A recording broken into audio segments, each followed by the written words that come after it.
अस्सलाम वालेकुम, आप देख रहे हैं PA न्यूज HD और मैं हूं आपके होस्ट सादिया बतूल। शामिल करते हैं आज की अहम खबर शामिल करते हैं पाकिस्तान अराई न्यूज के चेयरमैन जर्मनी मियां नसीर से।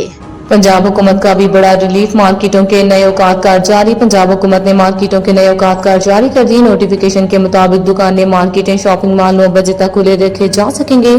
शादी हॉल, मार्केट्स 10 बजे तक खुली रखी जा सकेंगी। रेस्टोरेंट, सिनेमा, कैफे 11 बजे तक खुले रखे जा सकेंगे। रेस्टोरेंट से टेक अवे पर कोई पाबंदी नहीं होगी। मेडिकल स्टोर्स, पेट्रोल पंप्स पर वक्त की पाबंदी का इतलाक नहीं होगा। वाज़िया रहे कि कल आफाक ने भी ताजरों को बड़ा रिलीफ देते हुए मार्केटों के औकात कार में इजाफा किया था।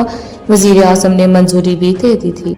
न्यूज स्टूडियो से अब तक के लिए इतना ही। मजीद खबरों और अपडेट्स के लिए देखते रहिए PA न्यूज HD।